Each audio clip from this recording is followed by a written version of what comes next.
नमः शिवाय प्यारे साथियों, स्वागत है आपका फिर से एक बार हमारे चैनल वर्ल्ड ऑफ हैप्पीनेस में। आज हमारे एक दर्शक ने एक बहुत ही गहरा प्रश्न किया है कि गुरुजी, मैं आपसे ये जानना चाहता हूँ कि आत्मा जो है वो सब शरीरों में अलग अलग है या पूरे ब्रह्मांड में एक ही आत्मा है। मैं बहुत सारे लोगों से सुनता आ रहा हूँ और सभी का जो इशारा है वो एक ही तरफ है। जिन जिन लोगों को हमारे ये दर्शक सुन रहे थे उनका सभी का जो इशारा है वो बिल्कुल सत्य इशारा है। वास्तव में आत्मा एक ही है। अब ये जो कहना है कि आत्मा एक है और इसका जो प्रत्यक्ष अनुभव हो जाना, इन दोनों में बहुत बड़ा अंतर है।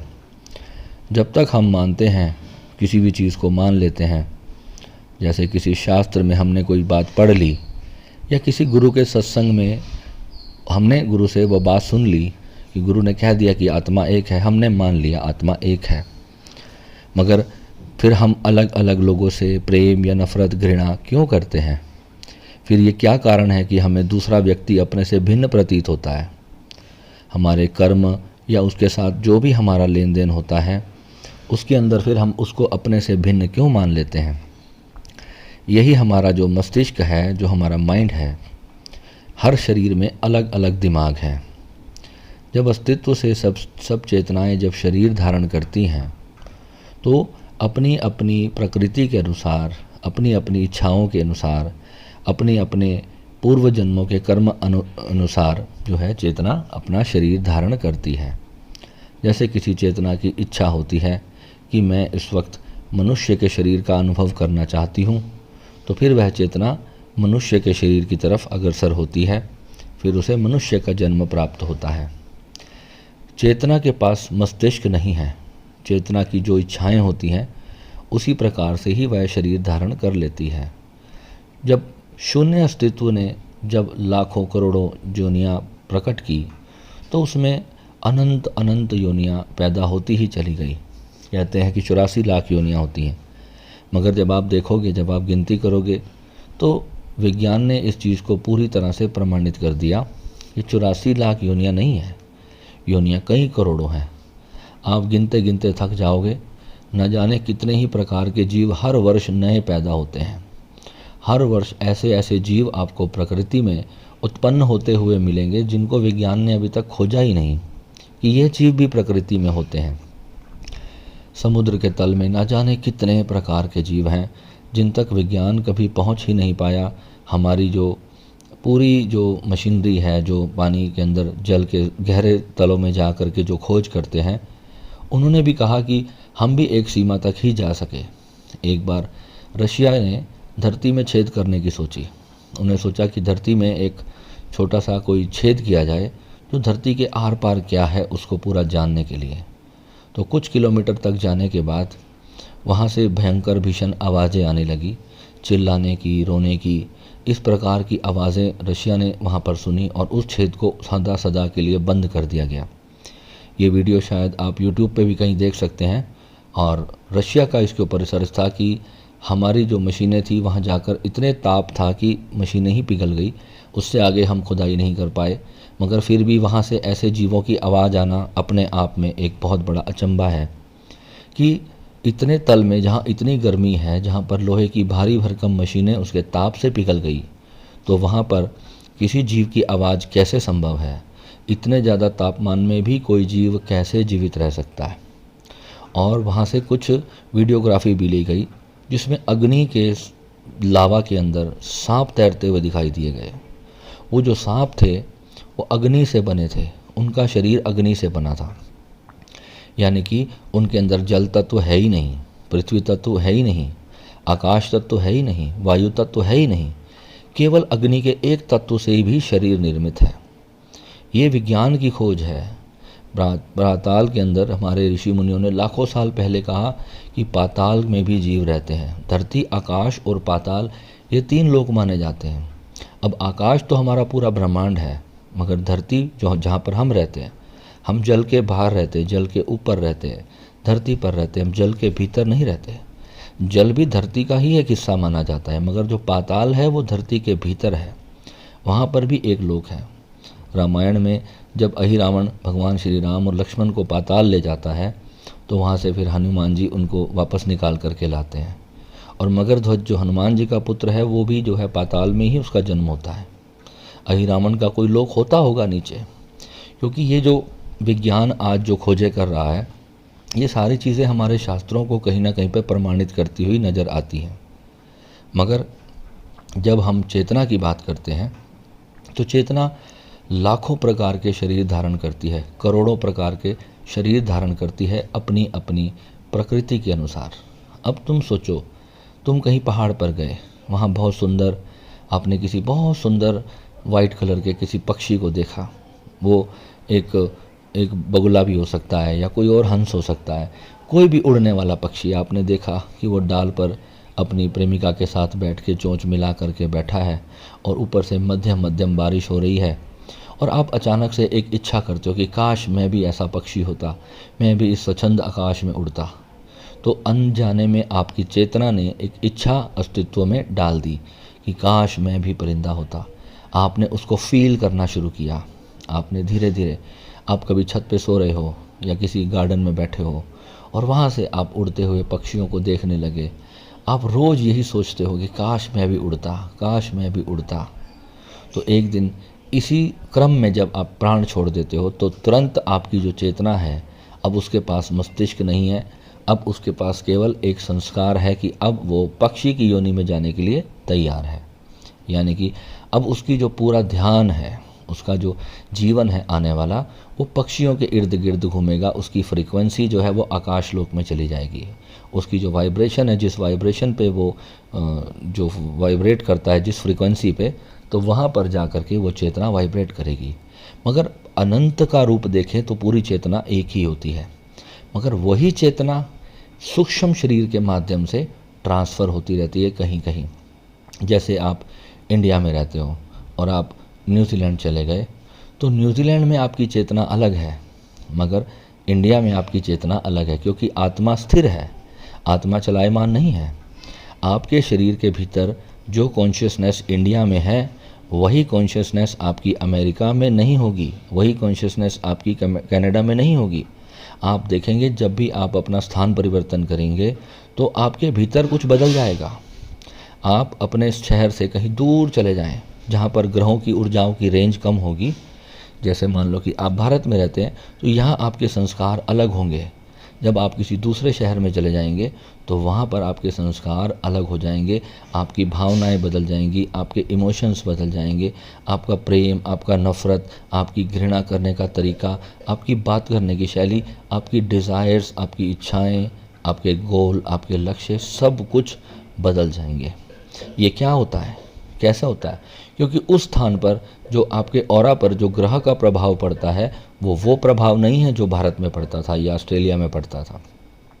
एक व्यक्ति भारत में 2 बजे पैदा होता है और उसी समय पे ऑस्ट्रेलिया में एक व्यक्ति पैदा होता है। दोनों का भाग्य अलग अलग है, क्योंकि दोनों स्थानों पर जो ऊर्जाएं हैं उस वक्त वो भिन्न भिन्न है। किसी ग्रह का वहाँ पर सकारात्मक प्रभाव पड़ता है और किसी ग्रह का नकारात्मक पड़ता है। तो चेतना तो एक ही है, वही चेतना रमण करती है सूक्ष्म शरीर जिसे कहते हैं। हमारे टोटल 7 शरीर होते हैं। जो अन्नमय कोश है जिसमें तुम अन्न से जो तुमने शरीर धारण किया, एकमात्र पिता के वीर्य की एक बूंद से तुम्हारा जन्म हुआ। जन्म होने के बाद उसे भोजन दिया गया, माँ ने भोजन खाया, तो माँ के गर्भ में उसको भोजन प्राप्त ना होता तो वो भ्रूण कभी बढ़ के इंसान नहीं बनता, वो वहीं समाप्त हो जाता। धीरे धीरे धीरे उसको जब भोजन से ऊर्जा प्राप्त हुई, धीरे धीरे वह शरीर निर्मित होता चला गया। जो बीज होगा वैसा ही शरीर होगा, जैसा बीज होगा वैसा ही पेड़ होगा। तो जो बीज है अस्तित्व में, यही परमात्मा की सबसे बड़ी कला है, यही परमात्मा का सबसे बड़ा चमत्कार है। इसीलिए वो परमात्मा है, इसीलिए वो सबका मालिक है, इसीलिए वो सबसे बड़ा है, क्योंकि वो सबसे परे है, सबसे इसको कोई जान नहीं पाया। गुरु नानक साहब जी जब कहते हैं कि अकाल मूर्त है, उसका कभी अकाल नहीं आता, उसको कभी मृत्यु नहीं होती, उसका कभी जन्म नहीं होता। वो निर्भव निर्वैर है, उसे किसी से कोई भय नहीं, उसका किसी से कोई वैर नहीं। वो सिर्फ जप करने से, उसका साधना करने से, उसकी भक्ति करने से ही उसका रहस्य पता चलता है। गुरु की कृपा से ही वह प्राप्त होता है। ओंकार, एक ओंकार सतनाम, वही सच्चा नाम है, वही सच्चा नाद है। वह एक ऐसा ध्वनि रूप जो परमात्मा का जो अस्तित्व है, सब कुछ ध्वनि से उत्पन्न हुआ है, सब कुछ तरंगे हैं। जो भी आप देखते हो सब कुछ तरंगे हैं, मगर धर्म ने उन्हें भक्ति से जोड़ करके, हमारी श्रद्धा उसके प्रति जोड़ करके हमें इसलिए प्रेरित किया कि हम उसको कभी भूलें नहीं।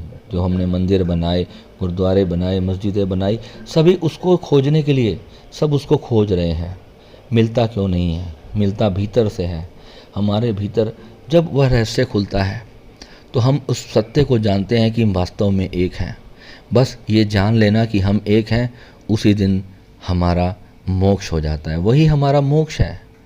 और मोक्ष मैं इसे भी नहीं कहता, मोक्ष का अगर मैं अपना अनुभव की बात करूं, मोक्ष भी एक शब्द है जो लिया गया है। मोक्ष मरने के बाद ही समझ में आता है। जब तक कोई व्यक्ति जीवित है वो तुम्हें मोक्ष के बारे में कैसे बता सकता है? जो मरा ही नहीं, जो अभी तक शरीर में बैठ करके तुमसे बात कर रहा है, चाहे कोई भी गुरु क्यों ना हो, जिन्होंने भी मोक्ष कर कोई भी स्टेटमेंट दी है, मैं उस सारी वक्तव्यों को गलत मानता हूँ। उसका रीज़न क्या है? क्योंकि जब तक हम जीवित हैं हमें प्रेम भी होता है, हमें क्रोध भी आता है, हमें घृणा भी हो सकती है। वह सभी हमारे अपने कर्मों के अनुसार हम जीवन जीते हैं। चाहे हमें उस ब्रह्म का साक्षात्कार भी हो गया हो, तब भी हमारे मन की भावनाएं हमारे कर्मों के अनुसार ही रहती हैं। हाँ, जब हम अपने शरीर की साधना करते हैं तो धीरे धीरे हम अपनी इच्छाओं को, अपने इंद्रियों को अपने नियंत्रण में ला करके उस परमात्मा को जानते हैं। उस परमात्मा का जब मैं नाम लेता हूँ, यानी हम अपने स्वयं को, अपने खुद को ही जानते हैं। जब हम अपने आप को पा लेते हैं तो सारे संशय दूर हो जाते हैं। तब जाके पता चलता है कि गुरु जिसने पहले तपस्या करके, भगवान शिव सबसे बड़े, सबसे पहले गुरु थे। उन्होंने ही सबसे पहले इस ब्रह्मांड के रहस्य का जो पर्दा था वो खोला। भगवान ने जब तपस्या की, भोलेनाथ ने, तो तब उन्होंने पाया कि वास्तविकता में यह ब्रह्मांड क्या है। तो जो प्रथम गुरु जिन्होंने सबसे पहले इस सृष्टि को जाना, वही भगवान शंकर है, वही भगवान शिव है। तो जब उन्होंने उस चीज़ को जाना तो उन्होंने फिर संसार को भी वो पूरा पाठ पढ़ा दिया कि किस किस तरीके से तुम अपने भीतर जा कर के अपने उस ब्रह्म सत्य को जान सकते हो। फिर भगवान उन्हें किसी ना किसी को तो प्रथम दीक्षा देते हैं। कहते भगवान ने सबसे पहले सप्त ऋषियों को दीक्षा दी, तो वहाँ से आगे फिर गुरु परंपरा से जो है हम आज तक जो है भगवान का अनुसरण करते आ रहे हैं। और साधना के मार्ग में ये लंबा एक तपस्या का मार्ग है। ये कोई ऐसी चीज़ नहीं है कि आज हमने ध्यान करना शुरू किया और हमें कल रहस्य पता चल जाएगा। ये गुरु की सृष्टि है, सदगुरु की सृष्टि है। जो सदगुरु है वो कहीं और नहीं, तुम्हारे भीतर ही बैठा है। मगर जो जागृत हो जाता है ना, तो वो फिर तुम्हारे भीतर भी जागृत हो जाता है। वो मात्र अपने संकल्प से तुम्हारे भीतर जागृत हो जाता है। बस वो तुमसे अपने आप को जोड़ लेता है और तुम्हारे भीतर भी वही शक्तिपात शुरू हो जाता है जो अनंत से वो ग्रहण करता है। अनंत से शरीर में शक्तिपात होने का क्या तात्पर्य है? क्योंकि जब तक हम शरीर में हैं तो कहीं ना कहीं शरीर बोध भी बना ही रहता है। जब हम समाधि में हैं तो समाधि तो मिटना का नाम है। जब हम मिट गए तो फिर उसको हम कैसे देख सकेंगे? फिर शरीर कैसे रहेंगे? शरीर बोध नहीं रहेंगे, कोई अपना पराया नहीं रहेगा, कोई प्यारा दुश्मन नहीं रहेगा, है ना। तो अनंत जो है, जब उस एक तत्व आत्मा को जब हम साध लेते हैं तभी हम केवल उस सत्य को जान सकते हैं कि आत्मा एक है। मगर जब तक हमने वो तपस्या नहीं की, अपने गुरु के ऊपर वचनों पर नहीं चले और हम एक सामान्य मनुष्य की तरह ही, एक गधे घोड़े की तरह ही जब तक अपना जीवन जी रहे हैं, तब तक हम उस सत्य को नहीं जान सकते कि कोई आत्मा हमसे भिन्न नहीं, मेरा कोई पराया है ही नहीं। हम कहते हैं, कई गुरु सिखाते हैं आपको कि कोई अपना नहीं है, कोई पराया नहीं है। मैं कहता हूँ सभी अपने हैं, सभी तुम ही हो। नफ़रत होती है तुम्हारे पर्सनल कारणों के कारण, तुम्हारे पर्सनल इच्छाओं के कारण। तुम अपनी इच्छाएं जब एक दूसरे के गले दबाने लगते हो, जब अपने स्वार्थों के लिए तुम एक दूसरे का इस्तेमाल करना शुरू करते हो, तो वहाँ से भेद उत्पन्न होता है। और प्रेम जो है ना, वो सिर्फ मिट जाने का नाम है, अपने आप को सर्वस्व लुटा देने का नाम। जिसे खुद कोई लुटा देता है, ये ज्ञान बहुत तपस्या से आता है। क्योंकि जब हम समाज में जाते हैं, जब हमें भला बुरा करने वाले लोग जब हमारे सामने आते हैं, कोई हमारा बुरा करता है तो कहीं ना कहीं मन से आह निकल ही जाती है। क्योंकि ये स्वभाव है, शरीर को अगर चोट पहुंचाएगा कोई, या मन को कोई चोट पहुंचाएगा, तो हमें दुख तो होना स्वाभाविक है। हमें कोई गाली दे, कोई अपशब्द कहे, तो हमारे मन से बुरा निकलता है। और जब कोई हमारे चरण छू ले, हमारे चरण दबा ले, हमें ठंडा जल पिला दे, तो हमारे मन से आशीर्वाद निकलता है, हमारे मन से एक पॉजिटिव ऊर्जा निकलती है उसके लिए। इसीलिए कहते हैं कि कोई कितना भी बुरा करे, उसे बुरा मत बोलो, उसे बद्दुआएं मत दो, क्योंकि तुम्हारी बद्दुआएं तुम्हें ही नुकसान करेंगी, वो तुम्हारा ही एक हिस्सा है। परमात्मा को किसी के बुरा, परमात्मा को तुम लाख गालियाँ दो, लाख उसको कठोर शब्द को, परमात्मा ऐसे चुपचाप बैठा है अपना दरवाज़ा खोलने के इंतज़ार में कि कब तुम दरवाज़ा खोलोगे और उसके घर में प्रवेश कर जाओगे। ऐसे ही गुरु होता है। तुम गुरु को लाख अपशब्द कहो, गुरु में जो सहन शक्ति है वो उसने कहाँ से प्राप्त की? उसी परमात्मा के स्तोत्र जब गुरु के भीतर जागृत होता है, तो बस फिर वो तुम्हारे को अपने भीतर समाने के लिए पर्याप्त है। फिर तुम्हें उसको समझना है, उस एक एक चीज़ को समझते समझते फिर तुम धीरे धीरे अपनी आत्मा की जर्नी में आगे निकल जाओगे। फिर संसार के कार्य तुम ऐसे करते रहोगे जैसे एक बच्चे खेल खेलते हैं। जैसे तुम छुपन छुपाई का खेल खेलते हो ना, आँख मिचौली का, तो आँख मिचौली का खेल खेलते हो और थोड़ी देर बाद फिर अपने अपने घर चले जाते हो। या ऐसे कह ले कि जैसे हम शतरंज का खेल खेलते हैं, उसमें कोई थोड़ी देर के लिए राजा बन गया, कोई चोर बन गया, कोई सिपाही बन गया, है ना। तो फिर जब खेल ख़त्म होता है तो सारी गीटियाँ, सारे पासे अपने डब्बे में बंद हो जाते हैं। फिर वो सिर्फ एक चेस है। फिर वहाँ पर वो अलग अलग पात्र नहीं रह जाते। तुम्हारे घर में तुमने एक डॉगी पाला है, तुम्हारे घर का वो भी सदस्य कैसे बन जाता है? तुम उसे अपने बच्चे की तरह प्यार कैसे कर लेते हो? क्योंकि प्रेम हो तुम। और यही कोई गले का कुत्ता तुम्हें काट ले तो तुम्हें उससे नफ़रत हो जाएगी, तुम उसे पत्थर मारोगे। क्योंकि ये जो तुमने अपने मन के स्वभाव बनाए हैं, किसी से कुछ प्राप्त होने के लिए, कोई जानवर भी तुम्हें प्रेम करता है तो तुम उसको बदले में प्रेम ही दोगे। मैं तो इंसानों की बात करता हूँ, मैं तो सांप बिच्छू केकड़ों की बात करता हूँ कि उसको तुम अपना रूप कैसे मान लोगे? सारी सृष्टि एक है, एक एक पत्ता पत्ता, एक पंखा भी चल रहा है, टीवी भी चल रहा है, वो भी तुम ही हो। कुछ भी नहीं है सृष्टि में, सब कुछ वाइब्रेशन से बना है, सब कुछ हम एक ऊर्जा का रूप है। जब ये रहस्य तुम भीतर जान लोगे, तुम्हारे ये सारे सवालों का उत्तर तुम्हें भीतर से मिल जाएगा। कोई बाहर से तुम्हें नहीं दे सकता। गुरु का कार्य सिर्फ तुम्हारी ज्योत को अपने साथ प्रज्वलित कर देना भर है, और तुम्हारी यात्रा उसी दिन प्रारंभ हो जाती है जिस दिन तुम्हें दीक्षा प्राप्त होती है।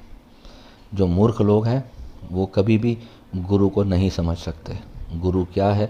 मैं भी कभी बहुत बड़ा मूर्ख था। मैं भी गुरु के प्रति अपना अहंकार में रहता था। मैं भी सोचता था कि मैं बिना गुरु के प्राप्त करके दिखाऊंगा। कहते हैं कि भगवान बुद्ध ने बिना गुरु के प्राप्त किया। सबसे बड़ा झूठ है। जब बुद्ध अपने घर से निकले तो रास्ते में जो जो साधु मिले, बुद्ध ने सभी से दीक्षा ग्रहण की। तभी उसको ये मार्ग पता चला था कि मुझे साधना में जाना है। फिर वो जंगलों में रह करके उन्होंने कठिन तपस्या की, और वहीं गुरु की कृपा, किस गुरु की कृपा उन पर हो गई ये बुद्ध स्वयं नहीं जानते। कहते हैं बाद में बुद्ध ने अपने ही गुरुओं को दीक्षा दी। कितना बड़ा रहस्य है ये। कौन किसके भीतर परमात्मा जागृत हो जाए, हमें अहंकार को चोट पड़ती है कि वो व्यक्ति हमसे बड़ा कैसे हो गया, कल का आया हुआ आज हमसे आगे गुरु कैसे बन गया। क्योंकि जब परमात्मा देता है ना, तो परमात्मा फिर ऐसे देता है कि दुनिया देखती रह जाती है। हकीकत बता रहा हूँ, जब मेरी माता रानी, मेरे भोलेनाथ जब किसी के भीतर जागृत होते हैं तो केवल वही जान सकता है कि माँ है, भगवान है इस सृष्टि में। कल बाबा बागेश्वर का एक वीडियो आ रहा था, उसने एक लड़की को प्रमाणित करा कि भगवान है या नहीं, शक्तियाँ है या नहीं, उसे दिखाया उसका पर्चा खोल करके, और वो अचंभित हो गई। क्यों? क्योंकि ये जो ब्रह्मांड की जो फ्रीक्वेंसीज है ना, ये जब एक व्यक्ति जब उनको देख पाने में जब पूरी तरह से समर्थ हो जाता है, तो ऐसी ऐसी सिद्धियां हैं इस ब्रह्मांड के अंदर, हजारों सिद्धियां हैं। हनुमान चालीसे में 8 सिद्धि नवनिधि का नाम आता है। हनुमान जी 8 सिद्धि और नवनिधि के दाता हैं। तो जब किसी भी देवता की जब तुम आराधना करते हो, हनुमान चालीसा में एक बात आई है कि और देवता चितना धरिए, हनुमत से ही सर्व सुख करिए, यानी कि हनुमान जी स्वयं ही सब कुछ देने में सक्षम है। तो हनुमान जी किसका रूप है? हनुमान जी शिव का रूप है। तो भगवान शिव तो वो दे देते हैं जो संसार के परे की वस्तु है। भगवान शिव वो दे देते हैं जो संसार से परे की वस्तु है, जो मरने के बाद तुमने अपने अनंत काल तक साथ में लेके जाना है। ये साधक के ऊपर है चुनाव करना कि वो किन सिद्धियों के प्रति अपना जीवन व्यर्थ करता है। एक पारसमणि किसी को मिल जाए, वो सारी उम्र लोहे को सोना बनाने का कार्य करता रहे, अंत में तो उसे मर जाना है। पारसमणि भी वहीं पड़ी रह जाएगी और सोना भी वहीं पड़ा रह जाएगा। अगर वह खुद पारस हो जाए तो सबसे बड़ी बात, सबसे बड़ी अचीवमेंट क्या है?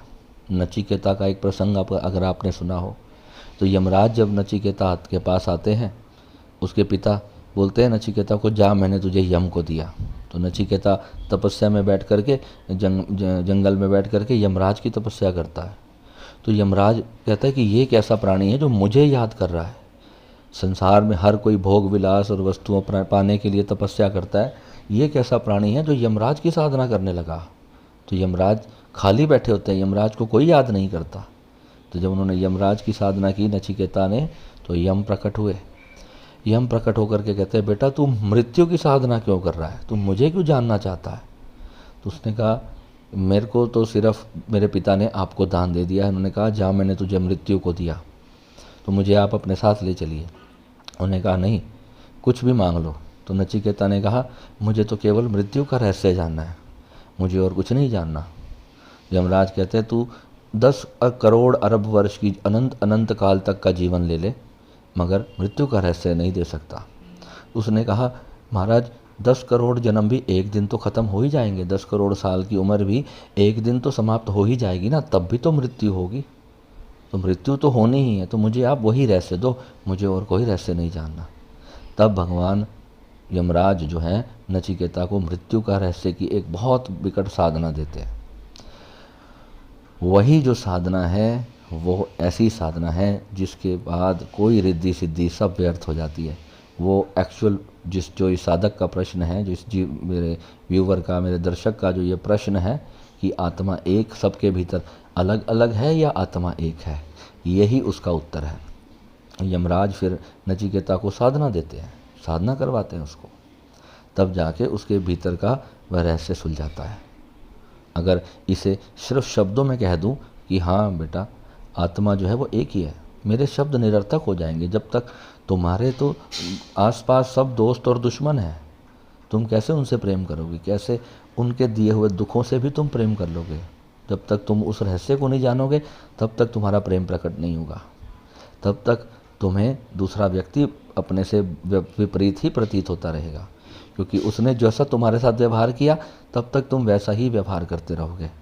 मगर जिस दिन ब्रह्म तुम्हारे भीतर जागेगा, तुम्हारी कोई गर्दन भी उतार के ले जाएगा, तब भी तुम्हें उससे प्रेम होगा। और वहाँ टिके रहना, सिर्फ उसको एक बार जान करके भूल जाना नहीं, वहाँ टिके रहना, क्षमा करना, सभी को प्रेम करना और क्षमा करते जाना, ये पहला फ्री का लेसन है। सिर्फ प्रेम करो और क्षमा करो, जो भी आता है प्रेम करो, जो बुरा करता है उसे क्षमा करते जाओ, क्षमा करते जाओ करते जाओ करते जाओ। तुम देखना तुम्हारे भीतर क्या जाग जाएगा, तुम्हारे भीतर परमात्मा बड़ा होने लगेगा, एक बीज तुम्हारा धीरे धीरे वृक्ष होने लगेगा। यहाँ पर तुम बिलीव करना, मैं कहीं कोई किताब से पढ़ करके मैं तुम्हें कोई बात नहीं कहता। जो मेरी माता रानी ने, मेरे शिव ने मेरे भीतर जो मुझे जगाया है, जो मुझे दिया उसने प्यार, मेरी आंखों में आंसू आते हैं जब मैं उसकी बात करता हूँ। और तुम सबके लिए मेरा दिल रोता है, मैं चाहता हूँ कि सच में अभी के अभी मैं तुम्हें सब दे दूँ। इतना व्याकुल रहता हूँ कि अभी मैं तुम सबको वो रहस्य दे डालूँ, मगर मैं इतना लाचार हूँ कि बिना तपस्या के ये सत्य तुम्हें दिया जा नहीं सकता। साधना ही करवा सकता हूँ, उस मार्ग पर तुम्हें चला सकता हूँ, यही मेरा कर्तव्य है। भगवान ने मुझे जिस कार्य के लिए चुना, भगवान ने मेरे से सब छीन लिया, भगवान ने मेरी हर खुशी मुझसे छीन ली और मुझे इस रास्ते पर चला दिया। कितने लोग मैं देखता हूँ वो अपने जीवन में हर खुशी को जीते हैं, मगर जब मैं सोचता था कि भगवान, मैं भी भगवान को मंदिर में बैठ के रोता था जा करके। हमारे घर के पास राम मंदिर है जहाँ पे मैं बचपन से सेवा करता था, तो वहाँ जा कर के मैं रोने लगता था। जब मेरा कहीं बस नहीं चलता था तो मैं जा कर के भगवान के चरणों में बैठ कर के रोने लगता था और भगवान से एक ही प्रार्थना करता था, भगवान मेरा कसूर क्या है, मेरा दोष क्या है। मैं रोज़ भगवान के मंदिर में बैठ कर के एक ही प्रश्न करता कि मैंने ऐसा क्या कर्म किया कि मेरे से सब कुछ छीन लिया आपने। कोई जवाब नहीं आता था, कोई नहीं बोलता था। भगवान शिव की और माँ पार्वती की मूर्ति है हमारे मंदिर में, मैं उनके चरणों में, उनकी गोद में सिर रख देता जा कर के और रोने लगता। अपना सारा दुख उनको ही कहता, जो भी मेरे मन में आता था। जब मेरे संसार के सभी मित्रों से, दोस्तों से, रिश्तेदारों से, सबसे मैंने जब धोखे ही खाए, तो फिर मुझे एक अंदर से एक एहसास हो गया कि कोई किसी का नहीं है संसार में। जब मेरे भीतर ये चीज़ जागृत हुई तो मैंने भगवान की गोद को ही अपना सहारा बनाया। तो तब जा कर के मुझे गुरु की प्राप्ति हुई। अपने आप ही गुरु मेरे जीवन में आते चले गए और मुझे ज्ञान मिलता चला गया और मैं गुरुओं के कहने पर चलता चला गया। चलते चलते एक दिन मुझे भीतर से वो मिल गया जब मेरे सारे प्रश्न ही समाप्त हो गए। तब मैंने ये जाना कि मैं अकेला परमात्मा हूँ। ये संसार में एक ही चेतना है। इस संसार में जितने भी हम सब लोग हैं, इस सब हम अपनी ही प्रकृति के कारण जन्मे हैं। हम स्वयं को जानने के लिए ही हमारा जन्म हुआ है और इसी परम रहस्य को ही हम खुद सुलझा लेना चाहते हैं, इसीलिए हमने ये जन्म पाया। और जब इस प्रश्न का उत्तर भीतर से आ जाता है तब सारी शिकायतें ख़त्म हो जाती हैं। तब दुख भी हमारा होता है और सुख भी हमारा होता है। तब हम सारे सुख दुखों को एक शांत भाव से, साक्षी भाव से उसको ग्रहण करते हुए विधि का विधान मान के फिर हम चलते रहते हैं। और एक दिन हमारा शरीर छूट जाएगा और हम सदा सदा के लिए अपने ही रूप में विलीन हो जाएंगे, जो हम हैं, जो हम थे और जो हम रहेंगे। बस यही ब्रह्मांड का सबसे बड़ा सत्य है। जिस दिन वो कॉन्शियसनेस हमारे भीतर आती है, उस दिन जब हमें पता चलता है कि हम वास्तविकता में कौन हैं, तो सारे प्रश्नों का उत्तर समाप्त हो जाता है। नमः शिवाय।